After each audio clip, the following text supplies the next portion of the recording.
नमस्कार दोस्तों, मेरा नाम है प्रदीप चौहान।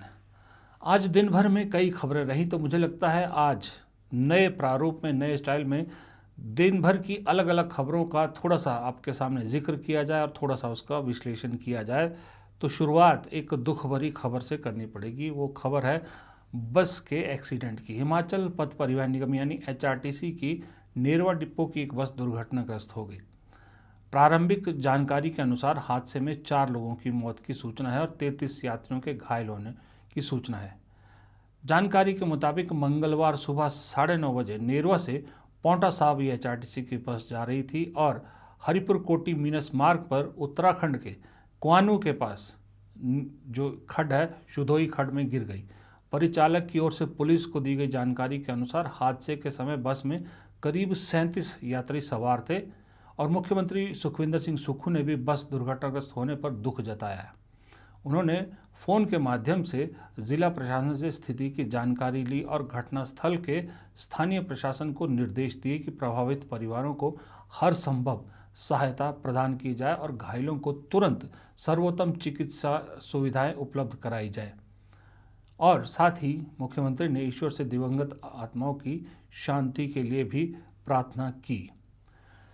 खैर, ये खबर इसलिए पहली थी कि बड़ी खबर थी, और दूसरी बात इस पे ये सोचना ज़रूरी है कि कोई भी पॉलिटिकल पार्टी हो, जब भी सत्ता में आती है या सत्ता में आने की कोशिश करती है, हिमाचल में हर बार हर पार्टी दावा करती है कि हमारी सरकार आएगी तो दुर्घटनाएं कम होगी, हमारी सरकार आएगी तो रोड चौड़े होंगे, हमारी सरकार आएगी तो HRTC की बसों को ये कर देंगे, वो कर देंगे, लेकिन फिर भी दुर्घटनाएं रुकती नहीं हैं।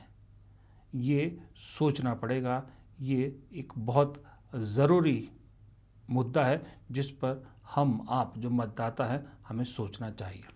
खैर, दूसरी खबर वही है जिसका कल मैंने जिक्र किया था, मतदाता सूची के प्रकाशन को लेकर सरकार ने दरअसल इस पर सख्ती अपनाई और सख्ती का असर देखने को मिला। आपको मालूम है 30 अप्रैल को जो हर ज़िला प्रशासन को जो मतदाता सूचियां हैं, माफ़ कीजिएगा, उसका प्रकाशन करना था, लेकिन 12 में से 10 ज़िलों ने 30 जनवरी तो छोड़िए, माफ़ कीजिएगा, शायद मैंने 30 अप्रैल बोल दिया, 30 जनवरी तो छोड़िए, 2 फरवरी तक भी प्रकाशन नहीं किया था। फिर सरकार का डंडा चला, मुख्यमंत्री ने डंडा चलाया, तो उसका असर ये हुआ कि जिस वक्त हम ये रिकॉर्ड कर रहे हैं अब तक काफ़ी ज़िलों से मतदाता सूचियाँ प्रकाशित होने की खबरें आ रही हैं। अब सवाल ये उठता है कि क्या पंचायत चुनाव को लेकर सही में इस प्रदेश की अफसरशाही या तंत्र इतना ढीला रवैया अपनाएगा कि मुख्यमंत्री को खुद डंडा चलाना पड़ जाए।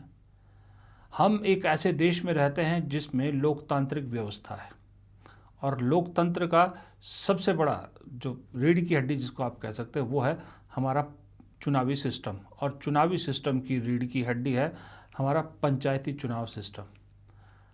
क्या लोकतंत्र के सबसे बड़े सपोर्ट सिस्टम को या सबसे बड़े उसको इतना लाइटली ले रहे हैं हमारे ब्यूरोक्रेट्स या फिर अफसरशाही या बाबूशाही, जो आप कह लें, कि सरकार को डंडा चलाना पड़े?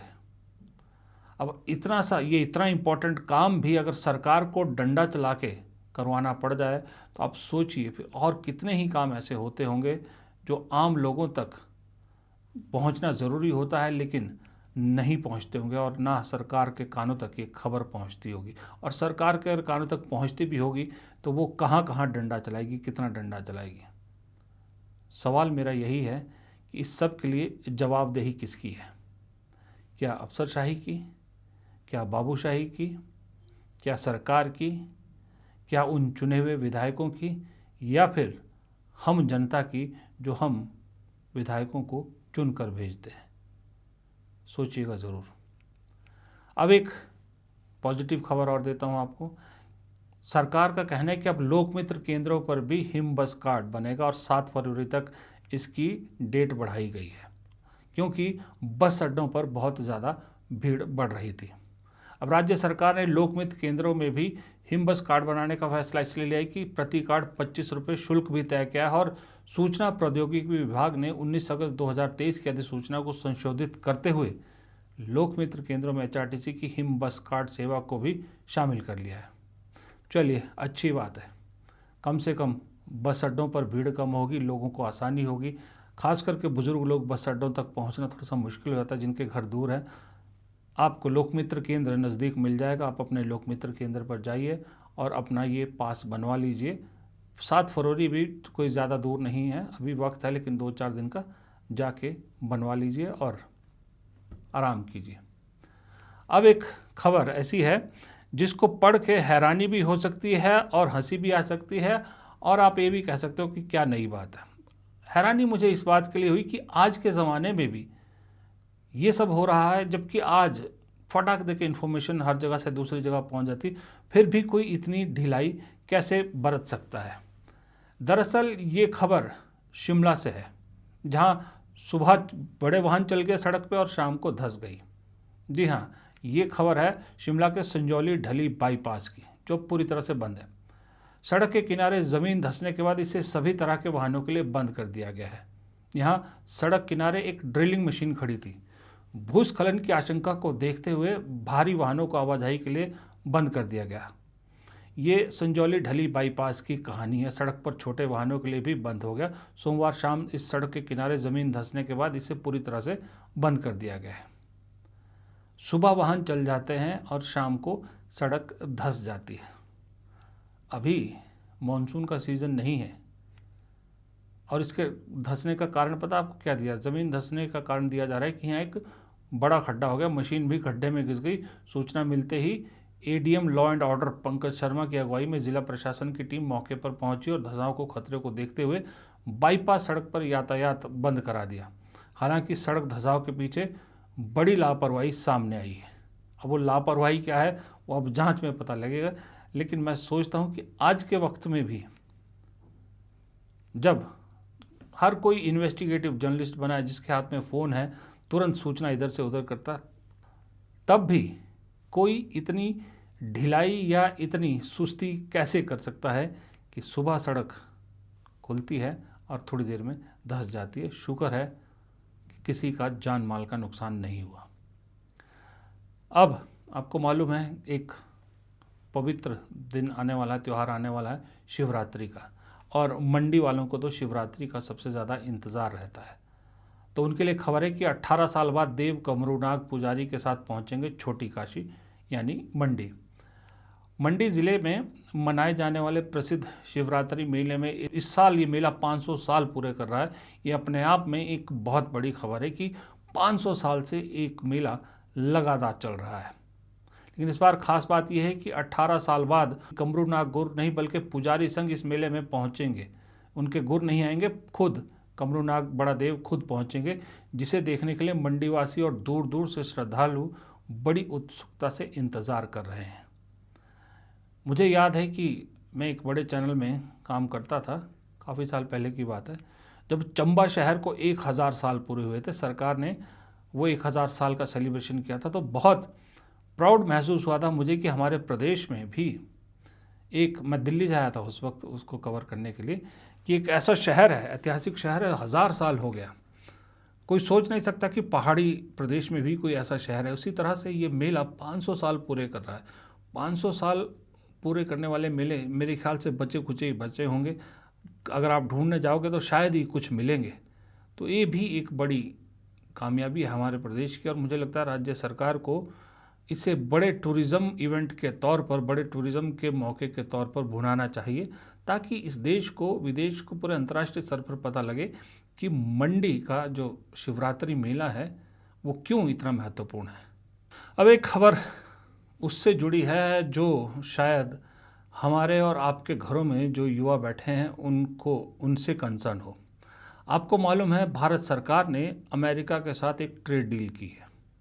उस ट्रेड डील में बहुत कुछ है, लेकिन एक चीज़ जो कंसर्न करने वाला है, जिस पे काफ़ी बात हो रही है, वो ये है कि भारत का जो बाज़ार है वो अमेरिका के कृषि प्रोडक्ट के लिए इस डील के बाद खुल जाएगा। यानी अमेरिका के खेतों में जो किसान उगा रहे हैं वो भारत के बाज़ार में सस्ते दामों में पहुंच जाएगा। अब इस पे होगा क्या? इससे ये होगा कि भारत के किसानों का कंपटीशन बढ़ जाएगा, क्योंकि हम लोग वैसे भी इम्पोर्टेड चीज़ों की तरफ फटक दे के लालायित हो जाते हैं, आकर्षित हो जाते हैं। तो ऐसे में हमारे किसानों के लिए एक बहुत बड़ा चैलेंज सामने आ रहा है। अब ऐसे में उस पहले फ्री ट्रेड डील जो हुई एफटी यूरोपियन कंट्रीज के साथ, वहाँ भी सेब उत्पादकों को एक बड़ा कंपटीशन सामने दिख रहा है। अब अमेरिका का सेब भी आएगा, क्योंकि हमारे प्रदेश में सेब बहुत इम्पोर्टेंट चीज़ जो है रोल रखता है, क्योंकि हमारे प्रदेश में जो सरकारी आंकड़ा है, जो सरकार कह रहे हैं, जो सरकार के जो नुमाइंदे हैं यानी विधायक जो कह रहे हैं, वो कह रहे हैं कि बागवानी जो है इस वक्त देश के 3.37 लाख हेक्टेयर पर भूमि पर बागवानी होती है और वार्षिक उत्पाद फलों का 6.48 लाख मीट्रिक टन है और 5,000 करोड़ का योगदान है प्रदेश की वार्षिक आय में। ये हमारे एग्रीकल्चर हॉर्टिकल्चर का खास करके कंट्रीब्यूशन है। तो अर्की के विधायक संजय अवस्थी ने आज कहा है कि दरअसल अब ऐसे में जब कंपटीशन बढ़ रहा है, तो ऐसे में पढ़े लिखे युवाओं को कृषि के साथ जोड़ना बहुत ज़रूरी है और मुझे लगता है उस बात में उनके कहीं ना कहीं दम भी है। जो पढ़ा लिखा युवा जब कृषि में आता है तो वो नए प्रयोग करता है, वो जब नए प्रयोग करता है तो नई और बेटर क्वालिटी इस देश के सामने आती है। ये हमने न सिर्फ एग्रीकल्चर की बात नहीं करा, आपने आसपास देखा होगा कि जो युवा पीढ़ी अगर अपने किसी बिजनेस को भी आगे बढ़ाती है, वो नई चीज़ें लेके आती है और आपने बहुत सारे युवाओं को कामयाब होते देखा होगा। तो संजय अवस्थी की इस बात से मैं सहमत हूँ कि पढ़ा लिखा युवा बेरोज़गार है, अगर वो बागवानी और कृषि से जुड़ता है तो जो अमेरिका या यूरोपियन देशों से कंपटीशन होने वाला है, उस कंपटीशन में उनको मात दे सकता है।